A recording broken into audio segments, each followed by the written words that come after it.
Hi everybody, this is today's post. I've made a decision to close one of my classes. I'm currently running 2 Kung Fu classes a week, and I was chatting with a friend about it, and I'm not feeling good about it anymore.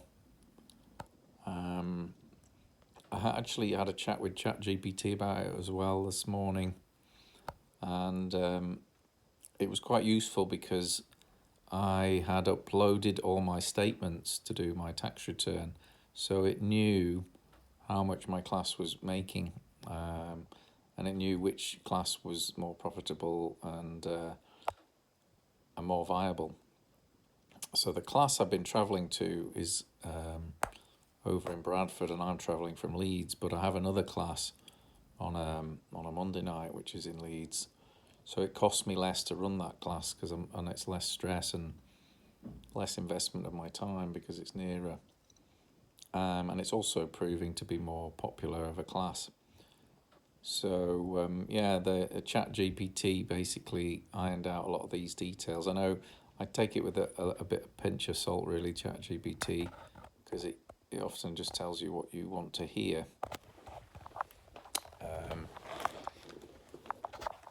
So I did run a few different queries, and one of them was just changing the pricing.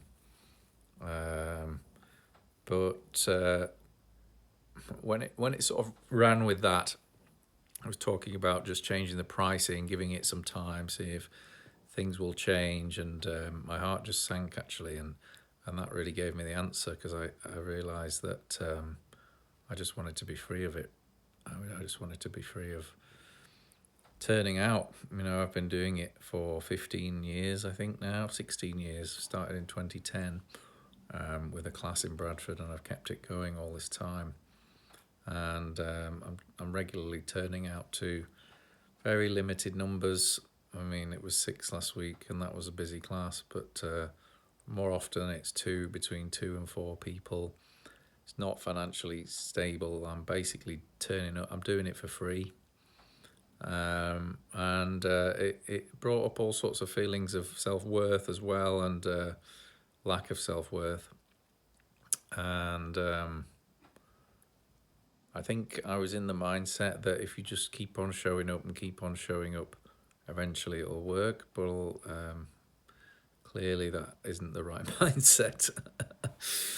And playing with a few of the concepts in the book, the Change Your Money Mindset, actually makes me realise I'll actually make more money by doing less, because I won't be paying for that room every week. And also I've got some people on pay as you go, and more often than not they don't turn up, which means I don't get paid.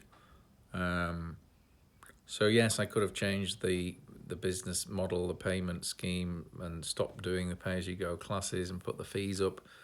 But that would equally have likely put people off, and it might have taken another 6 months to gain momentum again with a lot of advertising. Anyway, I spoke to the landlady, and she runs a martial arts school from the same building, and she said she's having problems with the adults. So yeah, and once I'd made that decision, I actually felt a whole lot freer.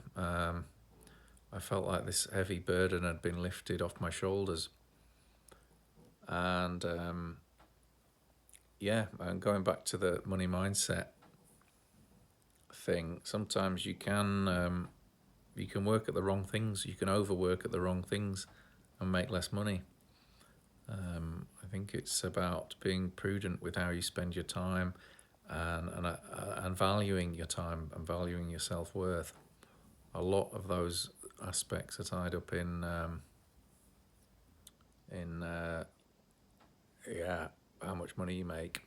And I think for a long time I was kind of flogging a dead horse with with these classes, thinking that somehow it would make a living, and it doesn't, and it's quite painful to let it go because I put so much time and energy into it.